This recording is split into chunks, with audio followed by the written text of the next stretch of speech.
Hey, BookTube, how's it going? I got a haircut, and I trimmed this gorgeous thing. Um, I would like to promise you that this video is not going to have such foul language in it. There might be some, but not as bad as my last video. Second, there are a lot of tag videos that I've been tagged in over the last month or two that I haven't done yet, and it's not because I don't want to do them. It's that I keep forgetting to do them. Like, I'll have it written down to do a video, and like in my head I'm like, oh, okay, on Thursday I'm gonna do a video about this tag or whatever, but then something will come up and I immediately forget about the tag. So I do appreciate being tagged, and I will get to them. So if you have tagged me in something, I will get to you. I'm sorry. And I'm really excited. Like, all the tags I've been tagged in recently too are like, I'm like, when I'm watching the videos, I'm like, ooh, I hope I get tagged in this. This is a great tag. And then I don't do the tags. So I've been doing a lot of stuff, and so I'll quickly tell you about that. First off, last week I forgot to do the Pulp Fiction podcast. This week was my daughter's last week of school, and it's her birthday on Saturday. So, I've been all up in the clouds. Plus, I sprained my ankle, and I've been on crutches, and still walking around anyway, and then immediately hurting myself and feeling like a dick. So, so there's that. But as far as reading goes, let's talk about that.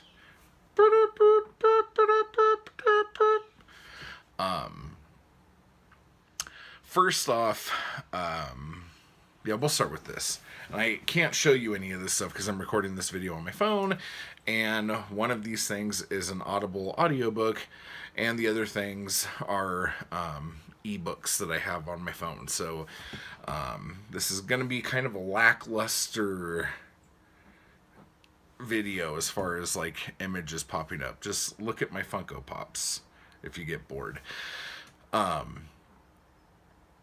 So the book that I read or finished reading this week was The Savage Tales of Solomon Kane, and written by Robert E. Howard. It is all of the Solomon Kane stories and the Solomon Kane poems that Robert E. Howard wrote. And for those of you who don't know who Solomon Kane is, he was another pulp hero. I guess you could call him a hero. Written, like I said, by Robert E. Howard of Conan fame. And Solomon Kane is a very different person than Conan. He's like a Puritan priest who kind of like comes from England to wherever the adventure is going to take place, coming like as a warrior of God sent from the King of England kind of thing. So that's kind of different, first off. But he's like really tall and gaunt and lanky and just really terrifying in like a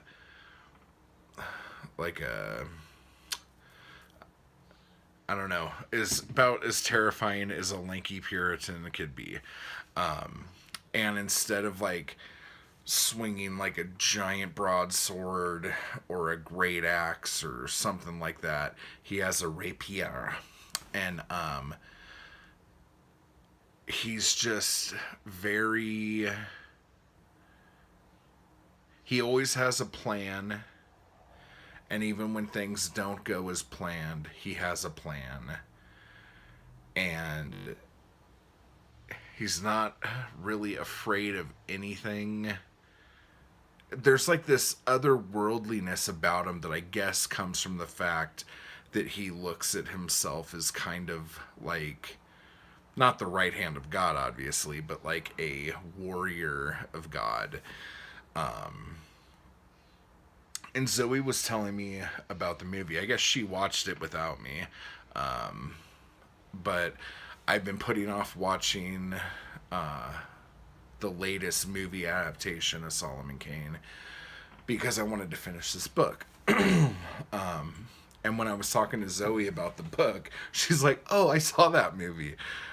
She's like, "It was really good," and I'm like, "Oh." But so anyway, so if you have seen the movie, I guess, is more about kind of like him as a witch hunter, whereas in the stories, it's all different kinds of adventures, not just a witch hunter type thing. There are a couple stories that were great, like the Moon Skull or the Skull Moon. Can't remember exactly, but that was just like riveting, edge of my seat. Like, never knew exactly what was gonna happen. There was this other one that I can't remember the name of, but it had to do with him riding his horse, and he was about to go like up this trail, and there were people from the closest village who were there to let travelers know not to go that way. You need to go this more kind of dangerous route through the moors, because if you go that way, you'll be attacked by this creature. And he's like, "Screw this, like, I'm not gonna like add time to my journey. I'm freaking Solomon Kane. I could do whatever I want," kind of thing. He didn't say that, but you know what I'm saying. So that one was really cool. Like, craziness ensues. Now, because of Robert E. Howard and because of Conan, I had a really hard time not comparing the two. So one of the problems I had with this is that the narrator for the audiobook, which was great, by the way, but the narrator for the audiobook, because all of the places that they're talking about are real places, he was doing all these different accents, and there's a lot of different accents in it. So that was kind of, and I don't know how or why my brain works that way, but as soon as I hear someone do an accent, I'm like, "Ooh, they're doing an accent. I wonder how they learned that accent. Do do do do do do do." And I start thinking all these stupid things when I should just be listening to the story. But when you're reading or listening to a Conan audiobook, they will have accents or whatever. But because the places aren't real, they're kind of real because it's the places that they're in will end up being other places that we know today. But I don't know, for some reason, knowing the places where Solomon Kane was going made it less interesting for me. I don't know why that is, but it did. So, if you're into pulpy adventure, or just like period English stuff, especially if it has, it wasn't as preachy as I thought it was going to be. I thought there was going to be like heavy religious overtones, but there's not. So, but yeah, you should check it out if you're into it. And then the other thing that I've been doing is getting caught up. Now, because of where I live, when it starts to snow here, you can't really leave here. So the comic shop I go to, they're all down the mountain, about an hour and a half away, basically. So the only time I would get my comics is when I had to go down the mountain for something else anyway. So when February and March rolled around, and I couldn't really go anywhere, I wasn't getting anything for like 2 months.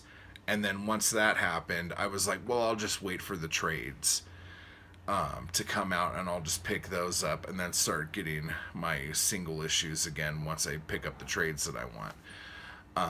But then after thinking about that more, once the trades come out, the next story arc of the floppies have already been out. So I would need to like be on top of it a little bit better. So I ended up just getting a bunch of titles off of the DC app on my phone to get caught up on Batman and Detective Comics. And the hell was that? Okay. So anyway, Detective Comics I'll start with. So I basically got to finish Fall of the Batman and Batman Eternal, which were so good. Like I cannot emphasize how, and it was good because it surprised me, because over the last year or so with Detective Comics, there's been like 3 like storylines kind of going on, maybe 4. And they would get moved along a little bit, but they never really seemed to be going anywhere. And the last thing I thought was that they would all converge to have one big crazy thing happen that would change the outlook of everything forever. So when that happened, I was like, wow. I was just so like floored. I don't know about how much I should give away, how much I shouldn't, but I really liked it. The newest issue of Detective Comics, which came out on Wednesday, how do I say this? I hope it's a one-off, like just like a standalone one-shot issue, because it really didn't make any sense to me. It wasn't, the storytelling wasn't clear. I think it was a dream. I'm not 100%. But what I will say is that the artwork was so dark and creepy. It was just amazing. I really, really enjoyed it. So that was great. Now, let's get to Batman. Okay, so I got caught up on all the Batman stuff, and also the Prelude to the Wedding issues. So that would be Robin versus Ra's al Ghul, Nightwing versus Hush, and Batgirl versus Riddler. And I think there's one more coming, but I can't remember what it would be. So I got those, and then sorry. I highly recommend this one. It is free on the DC app for your phone. But it's DC Nation #0. And if you don't know what's going on in Batman right now, it's been getting a lot of mixed reviews. I've been loving every second of it. But Batman and Catwoman are getting married. And the whole, like, this has been, I mean, we're on, the wedding is going to be in issue number 50. And I think them talking about their relationship started back at like issue 14. So this has been like cooking for a long time. And oh my gosh, I'm loving it so much. On top of that, just a real quick little side. Joelle Jones, who did some work off and on Batman, and she also, oh, what's the name of that book? It's not up there right now. Oh, there was some graphic novel she did. Actually, I think it was a trade paperback, because I think they put it out in issues, where it's a chick from the 50s who's like a spy. Lady Killer, I think is what it was called. She's like my favorite artist right now, like hands down. And they gave her Catwoman that starts in July. She's writing and illustrating it. So I am like beyond excited about that, because Joelle Jones is amazing if you haven't seen her work. Anyway, so this whole build up for the wedding has been so good. And even when because there were 2 arcs that happened since I haven't been picking up the issues. One of them had to do with Poison Ivy, and one of them had to do with Booster frickin' Gold. And I was just like, oh my god, just shoot me. This is like gonna be horrendous. Why would they do this? It was amazing. The Booster Gold stuff was amazing. The Poison Ivy stuff was amazing. Tim King, a lot of people are on the fence about him as well. I have loved every single thing he's done. I loved the War of Jokes and Riddles, and a lot of people didn't like it. I thought it was amazing. It's really rare for a comic to go a long time and keep me going with it. And Batman's the only one. I mean, even in the New 52 with Scott Snyder's run, I loved every second of that, and I'm loving every second of this. So I don't want to oversell it, but I think I already did. Oh yeah, but if you go to the DC app, you could get this free comic called DC Nation Number 0, and it has 3 stories in it, and it's free. And I think they were selling this for only $0.25 at comic shops. But again, I wasn't going to the comic shops. But anyway, so there is this great Batman story in here, which is the Joker waiting for his invitation to the wedding.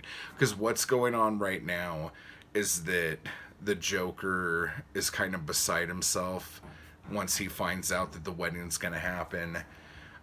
He doesn't know how Batman could get married and be happy and not have him involved, the Joker be involved in the wedding, because he's been such a huge part in Batman's life. Obviously, Joker's batshit crazy, okay? So what he does in this issue, this is the whole issue. He is in some random dude's house, sitting in a chair in front of the door, with the guy whose house it is being held at gunpoint in a chair sitting in front of the door, staring at the mail slot on the door. And he's asking the guy, when's the mail come? And he's like, I don't understand what you're doing. And the Joker's like, well, I'm waiting for my invitation. And he's like, well, why would it be sent here? And Joker's like, well, it has to go somewhere, and it has to happen sometime, and this is somewhere, and this is sometime, so why wouldn't it happen here? And so the entire, I mean, it's probably only like 10 pages long, because it's like a 3-pack comic in one comic, but it is so good. The artwork's pretty good. Some pages are better than others, but the Joker is so good. He tells a couple of really crappy jokes. The best one was, I never learned the entire alphabet, and I don't know why. I was like laughing out loud. It was just, it was so good. I don't know. So, if you have any interest in any of this at all, definitely pick up that free comic just to. Oh, it was so good. And Batman 50 comes out on the 4th of July, I believe. So, I'm really worried something bad's gonna happen. So anyway, that's it. I've just been kind of nerding out. So, let me know down below what you think. And until next time, yeah, bye.